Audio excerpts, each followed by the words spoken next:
হাজার অশান্তির মাঝেও যেন শান্তি খুঁজে পাই মায়ের কাছে এলে। তো মায়ের বাড়ি ছিল আজ কালী পুজো, তো মায়ের বাড়িতে গিয়ে ঠাকুরের আসার অপেক্ষা করছিলাম। আর এইদিকে দেখো অনেক সবাই এসেছিল, কিন্তু কারোর সাথে সেরকম একটা কথা হচ্ছিল না। চুপচাপ আমি বসেছিলাম, কারণ মন মেজাজ আমার ভীষণই খারাপ ছিল। তো এদিকে একটা পুচকু ছিল, পুচকুকে একটু আদর করলাম। Hello everyone, welcome back to অনেক ভিডিও। আশা করবো তোমরা সবাই ভালো আছো। আজকে ছিল আমার মায়ের বাড়িতে কালী পুজো, তো কালী পুজোর প্রতিমা বসে থাকতে থাকতে চলে এসেছে। আর প্রথমে যে কথাগুলো বললাম সেই কথাগুলো হঠাৎই আমার একটা কথা মনে পড়ে গেল, তো সেই জন্যই সেই কথাগুলো বলা। তো সেই কথাগুলোর পরে আমি লাস্টে অবধি চলো, তোমরা আরও অনেক কথা বলবো, তোমরা ভিডিওটা স্কিপ না করে পুরোটা দেখতে থাকো। আর এই হলো আমার মায়ের বাড়ির কালী ঠাকুরের প্রতিমা।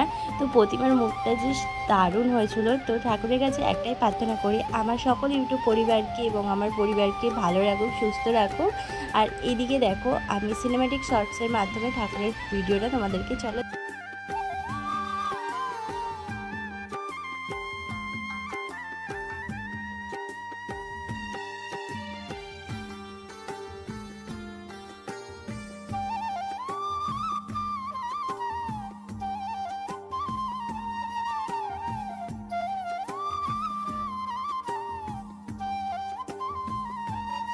এদিকে ঢাকিও বলা হয়েছিল, তো ঢাকিরাও ঢাকি বাজাতে বাজাতে মায়ের প্রতিমাকে নিয়ে এসেছে। আর এদিকে কাকিমার শাক বাজাচ্ছে, আর এদিকে সবাই বরণ করবে বলে তোড়জোড় চালু করে দিয়েছে, কারণ হঠাৎই না বলে ঠাকুর আনতে চলে যাওয়ায় সেই জন্য ওরা একটু দেরি হয়ে গেছে। তো মায়ের প্রতিমা দাঁড়িয়েছিল, আর এদিকে ঠাকুর বরণ করে এদিকে ঠাকুর নিয়ে এসে বসিয়ে দিয়েছে। এদিকে ঠাকুরের পুজোর প্রস্তুতি চলছিল। আর এদিকে দেখো ঠাকুরের জায়গাটা কত সুন্দর নেই সাজিয়েছে, বেশ ভালোই লাগছে, কি সুন্দর লাগছে, জায়গাটা যেন ভরে উঠেছে।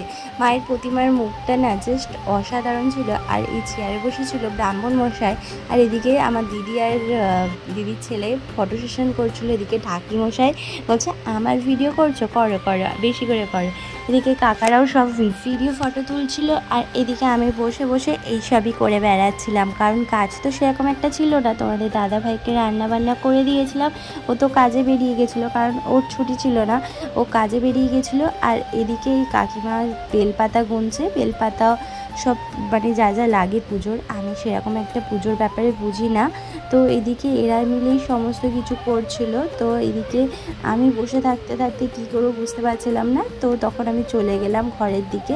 আর এদিকে দেখো মাম্মাম রয়েছে, আরও সব ছোট্ট ছোট্ট বাচ্চাদের দল ছিল, তারা আমার ভিডিওতে একটু হাই হ্যালো করে দিল। আর এদিকে রান্নাবান্নাও সব কমপ্লিট হয়ে গেছিলো, মানে খিচুড়ি আর একটা চচ্চড়ি হয়েছিল। তো সেই খিচুড়ি আর চচ্চড়িটা আমাদের যেখানে পুজো হয়েছে সেখানকারই একটা কাকিমা করেছে।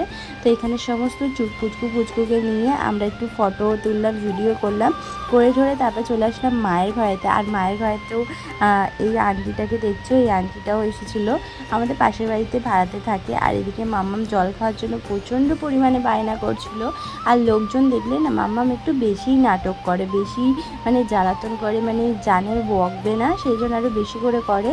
তো এদিকে মায়ের ঘরে বসে জল খেয়ে নিলাম, খেয়ে নিয়ে কী করবো বুঝতে পারছিলাম না। তারপরে গেলাম চড়কের মেলা দেখতে। এদিকে চড়কের মেলা দেখতে গিয়ে দেখি চড়কের নাচ হচ্ছে। তো এই নাচটা অনেক বছর পর দেখলাম, বেশ মনটা শান্তি হয়ে গেল। তো এদিকে কি সুন্দরভাবে নাচ করছে সবাই, কিছুক্ষণ দাঁড়িয়ে দাঁড়িয়ে দেখলাম। তো দেখার পরে এদিকে আরও মেলা বসেছিল, তো সেইখান দিকেও যেতে হবে। তো এখানে কিছুক্ষণ দেখো কি সুন্দর মানে নাচ করে, আমার তো দেখে মন মুগ্ধ হয়ে যায়। দেন তারপরে এখান থেকে আমরা চলে গেলাম অন্য মেলার দিকে। আর এদিকে দেখো আমরা এই কজন এসেছিলাম, বনু আর বনুর বান্ধবী আর আমি আর আমার পাশের বাড়ি একজন ভাড়াটে। তো সবাই মিলে এসেছিলাম, এসে দেখো এখানে অনেক নাচ করছে। অনেকক্ষণ দেখার পর আর ভালো লাগছিল না, তারপরে চলে গেলাম আমরা পাশের যে মেলা বসেছে সেই দিকে। তো ওদেরকে যেতে বলছি, অনেকক্ষণ ধরে যাচ্ছে না। তো মেলাতে আমাদের কিছু কেনাকাটা ছিল, সেই কেনাকাটার জন্যই গিয়েছিলাম। আর ভিডিওটা আপলোড করতে একটু লেট হচ্ছে, কারণ এডিটের জন্য করা হয়নি। বিয়েবাড়ি গিয়েছিলাম, সেই বিয়েবাড়িতে মানে গানের আওয়াজ হচ্ছিলো এত, সেই জন্য এডিট করার সময় পাইনি। তো এদিকে বনুকে নিয়ে আমরা চললাম। আর এদিকে রাস্তায় বেরিয়ে ভিডিও বানাচ্ছিলাম বলে সবাই কেমন করে দেখছিল এবং ইয়ার্কি মারছিল যে ইউটিউবার চলে এসেছে। তো ভীষণ পরিমাণে লজ্জা লাগে রাস্তায় বেরিয়ে এইসব ভিডিও বানাতে, কিন্তু তাও লজ্জাকে একটু সাইডে রেখে ভিডিও বানালাম। তো এদিকে বনু ফনু সবাই চলছে আর আমরাও যাচ্ছি, যেতে যেতে প্রচণ্ড হাসি ইয়ার্কি সমস্ত কিছু হচ্ছিল। তো পাশে যে ভাবিটা রয়েছে, ভাবিটা জিজ্ঞাসা করছে তুমি এটা কী করছো? আমি বললাম এটা ভিডিও বানাচ্ছি। দেন এদিকে মেলায় চলে আসলাম। মেলায় এসে দেখো সমস্ত যারা ক্লাবের সদস্য রয়েছে মনে হয় তারা সমস্ত সবাই একই কালারের ড্রেস পরে এখানে এখন ঝাঁপ যে হয়, যে চড়কের যে ঝাঁপ, সেই ঝাঁপটা হবে, প্লাস যে গোল ঘুরেছে সেটাও হবে। তো আমরা অতক্ষণ ছিলাম না, অল্প খানিকের জন্য ছিলাম। তো তারপরে বাড়ি চলে এসেছিলাম, কারণ অনেকটা রাত হয়ে গেছে অলরেডি। তখন 11:30 কি 12:15 বাজতে যায়, তখনও হয়নি জিনিসটা। তো এদিকে আমরা কানে দেখলাম, কিছু জিনিস দেখলাম, দেখার পরে বাড়ি আসার সিদ্ধান্ত নিলাম। এদিকে দেখো কানেরগুলো দেখো, মেয়েদের তো স্বর্গ, এটা মেয়েদের স্বর্গ। আমি তো কানের অত পছন্দ করি না, সেজন্য কানে নিলাম না, নিয়ে জাস্ট দেখে বেরিয়ে আসলাম। আমার নজর থাকে জানো তো কিসের দিকে? মেলায় গিয়ে দোকানে কাপের দিকে নজর থাকে, কাপ তারপরে এইসবের দিকেই আমার বেশি নজর থাকে। বেশিরভাগ জিনিস কাপের দিকেই নজর থাকে। তো কাপ আমি ভীষণই ভালোবাসি, নানান ধরনের কাপ হবে চায়ের, আমার ভীষণ ভালো লাগে।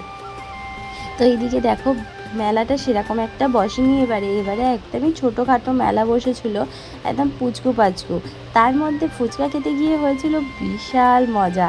তো ফুচকার সাইজগুলো দেখে আমরা তো হেসে লুটোপুটি খাচ্ছি, মানে এতটা ছোট পরিমাণে ফুচকার সাইজ যে তোমরা মানে দেখি তোমাদের সাথে দেখানো হয়নি, ভিডিও করা হয়নি, তো তোমরাও হেসে লুটোপুটি খেতে। একদম ছোট্ট, মানে বলবো কি একদম ছোট্ট, মানে একদম ছোট্ট। আমরা তো মনে হয় 10 টাকার কথা দিয়েছে, 3টে দিয়েছে 10 টাকার 3টে দিয়েছে, 3টে মানে কোনো জায়গাতেই যায়নি, না পেটে এক কোণে গেছে না কিছু। একদম ছোটো, মানে একটা ফুচকাকে দিয়ে 3টে ফুচকা বানিয়েছে এরকম, মানে এতটা পরিমাণে কিপটামি করেছে জানো। আর না আলু দিয়েছে না জল দিয়েছে, মেলাতে এরকমই হয়। আর এদিকে দেখো বাচ্চাদের কি সুন্দর খেলার জায়গা, মাম্মামকে নিয়ে আসেনি না তো মাম্মামও চড়ার জন্য পাগল হয়ে যেত। তো এদিকে কোনো রকমে ঘুরে ঠুরে আমরা চলে আসলাম। এদিকে দেখো ঝাঁপের জন্য রেডি করছে সমস্ত কিছু। তো অতক্ষণ তো দাঁড়ালে হবে না, কি করব, তার জন্য বাড়ি চলে আসলাম। তো এই অবধি ভিডিওটা ভালো লাগলে পাশে দেখো সবাই।